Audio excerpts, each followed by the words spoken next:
സ്വാഗതം. മലയാളം വാർത്താ റേഡിയോ അവതരിപ്പിക്കുന്നത് ജനറൽ പത്രം തൃശൂർ. ഇന്ന് 2020 ഡിസംബർ 24. വാർത്തകൾ വായിക്കുന്നത് അബിത റോസ്റ്റോ. ജനറൽ പത്രത്തിന്റെ മാന്യ ശ്രോതാക്കൾക്ക് സന്തോഷത്തിന്റെയും സമാധാനത്തിന്റെയും ക്രിസ്തുമസ് ആശംസകൾ. ഇന്നത്തെ പ്രധാന വാർത്തകൾ. പോലീസിന് കോടതിയുടെ താക്കീത്, തെറ്റാവർത്തിക്കരുത്. തിരുവനന്തപുരം. സിസ്റ്റർ അഭയ കൊലക്കേസ് ആദ്യം അന്വേഷിച്ച crime branch SP KT മൈക്കിളും DYSP K സാമുവലും തെളിവുകൾ നശിപ്പിക്കുന്നതിൽ പങ്കാളികളെന്ന് CBI കോടതി. കേസിന്റെ ചരിത്രം വിശദമാക്കുന്ന 229 പേജുള്ള വിധിയുടെ അവസാന ഭാഗത്താണ് കേസ് അട്ടിമറിക്കാൻ ക്രൈംബ്രാഞ്ച് ഉദ്യോഗസ്ഥർ കൂട്ടുനിന്നതായി കോടതി വ്യക്തമാക്കുന്നത്. വിവിധ സാക്ഷിമൊഴികളുടെ അടിസ്ഥാനത്തിലാണ് ഇരുവരും തെളിവുകൾ നശിപ്പിച്ചതെന്ന് കോടതി വിലയിരുത്തി. ജനറൽ പത്രത്തിന്റെ വായനക്കാർക്കുള്ള ക്രിസ്തുമസ് സമ്മാനം. ജനറൽ പത്രം ഇനി കേൾക്കാം സ്പോട്ടിഫൈയിൽ. ജനറൽ പത്രത്തിന്റെ മലയാളം റേഡിയോ വാർത്തകൾ ഇനി മുതൽ അന്താരാഷ്ട്ര ജനപ്രിയ മീഡിയ സേവന ദാതാവായ സ്പോട്ടിഫൈയിൽ ലഭിക്കും. ഇതിൽ വരിക്കാരാകുന്നവർക്ക് ജനറൽ പത്രത്തിന്റെ ദിവസേനയുള്ള റേഡിയോ വാർത്തകൾ കേൾക്കാവുന്നതാണ്. 2020 ഒക്ടോബർ വരെയുള്ള കമ്പനിയുടെ കണക്കുകൾ പ്രകാരം പ്രതിമാസം 320 ദശലക്ഷം സജീവ ഉപഭോക്താക്കളുണ്ടായിരുന്നു. ഇതിൽ 144 ദശലക്ഷം പണമടച്ചു വരികയാണ്. ഫെബ്രുവരി 2018 മുതൽ സ്പോട്ടിഫൈ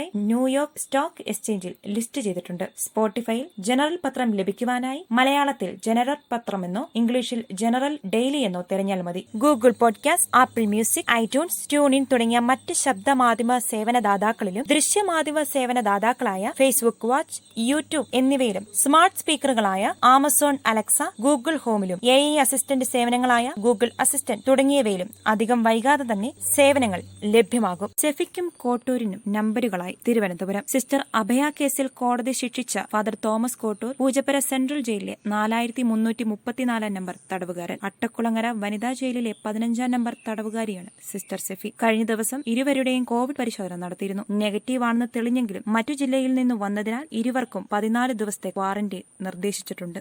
മണ്ഡലപൂജയ്ക്ക് സന്നിധാനമൊരുങ്ങി. തങ്കയങ്കി നാളെ പമ്പയിലെത്തും. ശബരിമല. മണ്ഡലപൂജയ്ക്കായി ശബരിമലയിലെ സന്നിധാനം ഒരുങ്ങിക്കഴിഞ്ഞു. 26 രാവിലെ 11:40 ഉച്ചയ്ക്ക് 12:20 മധ്യയുള്ള ശുഭമുഹൂർത്തത്തിൽ തങ്കയങ്കി ചാർത്തിയുള്ള മണ്ഡലപൂജ നടക്കും. 25 ഉച്ചയ്ക്ക് 1 മണിയോടെ അയ്യപ്പസ്വാമിക്ക് ചാർത്താനുള്ള തങ്കയങ്കിയും വഹിച്ചുള്ള ഘോഷയാത്ര പമ്പയിൽ എത്തിച്ചേരും. സംസ്ഥാന മന്ത്രിസഭാ യോഗം ഇന്ന്. തിരുവനന്തപുരം. സംസ്ഥാന മന്ത്രിസഭാ യോഗം ഇന്ന്. സർക്കാരിന്റെ 100 ദിന കർമ്മ പരിപാടികൾ ഇന്നത്തെ മന്ത്രിസഭാ യോഗം ചർച്ച ചെയ്തേക്കും. ഓരോ വകുപ്പുകളിലും നടപ്പാകേണ്ട പദ്ധതികൾ സംബന്ധിച്ച നിർദ്ദേശങ്ങൾ മുഖ്യമന്ത്രി സ്വീകരിച്ചിട്ടുണ്ട്. ഇതിൽ തെരഞ്ഞെടുക്കപ്പെടുന്നവ ഉൾപ്പെടുത്തിയാവും 100 ദിന കർമ്മ പരിപാടികൾ പ്രഖ്യാപിക്കുക.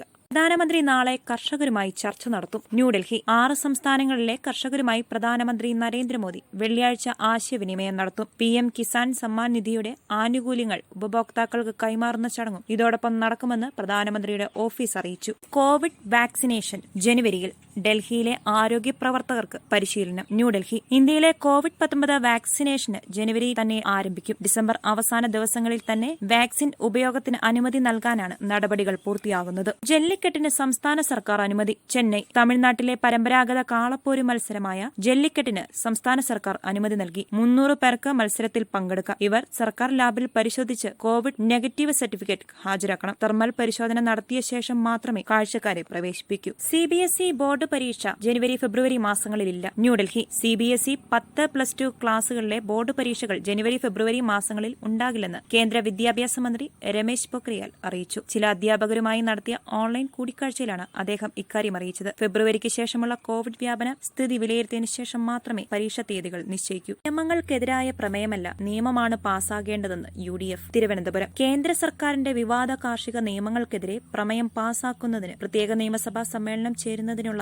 അനുമതി നിഷേധിച്ച കേരള ഗവർണർ ആരിഫ് മുഹമ്മദ് ഖാനെതിരെ പ്രതിപക്ഷം പ്രതിഷേധം ശക്തമാക്കുന്നു. പ്രതിപക്ഷത്തിന്റെ രൂക്ഷ വിമർശനങ്ങളാണ് ഗവർണർക്കെതിരെ ഉയരുന്നത്. ശബരിമല ദർശനത്തിന് RT-PCR ടെസ്റ്റ് നിർബന്ധമാക്കി ശബരിമല ദർശനത്തിന് ഡിസംബർ 26 ശേഷം എത്തുന്ന ഭക്തർക്ക് സന്നിധാനത്ത് ജോലി ചെയ്യുന്ന എല്ലാ വിഭാഗം ജീവനക്കാർക്കും RT-PCR ടെസ്റ്റ് നടത്തിയ കോവിഡ് നെഗറ്റീവ് സർട്ടിഫിക്കറ്റ് നിർബന്ധമാക്കി. കർഷകർക്ക് ഐക്യദാർഢ്യവുമായി UDF മാർച്ച്. തിരുവനന്തപുരം. കർഷക വിരുദ്ധ നിയമത്തിനെതിരെ ദേശീയ തലത്തിൽ നടക്കുന്ന കർഷക പ്രക്ഷോഭത്തിന് ഐക്യദാർഢ്യം പ്രകടിപ്പിച്ച് നടക്കുന്ന UDFന്റെ രാജ്ഭവൻ മാർച്ചിൽ പ്രതിഷേധം അലയടിച്ചു. ജനുവരി 1 മുതൽ ഫാസ്ടാഗ് നിർബന്ധം. പാലിയേക്കര. ദേശീയപാതയിൽ വാഹനങ്ങൾ ജനുവരി 1 മുതൽ ഫാസ്ടാഗ് നിർബന്ധമാക്കുന്നു. ഇതിനായുള്ള പരീക്ഷണ പ്രവർത്തനങ്ങളും ടോൾ പ്ലാസയിൽ തുടങ്ങി. ഫാസ്ടാഗ് ഇല്ലാത്ത വാഹനങ്ങളുടെ ഡ്രൈവർമാർക്കായി ബോധവൽക്കരണവും തുടങ്ങി. ഫാസ്ടാഗ് നിർബന്ധമാക്കുകയും സൗജന്യ പാസ് നിർത്തലാക്കുകയും ചെയ്താൽ പിന്നീട് ടാഗില്ലാതെ വരുന്ന വാഹനങ്ങൾക്ക് ടോൾ തുകയുടെ ഇരട്ടി പിഴ ഈടാക്കും. തദ്ദേശ തെരഞ്ഞെടുപ്പ്. ഗ്രാമപഞ്ചായത്തിൽ വോട്ട് കൂടുതൽ UDFന്. തിരുവനന്തപുരം. തദ്ദേശ തെരഞ്ഞെടുപ്പിലെ വോട്ട് കണക്കുകൾ പുറത്തുവരുമ്പോൾ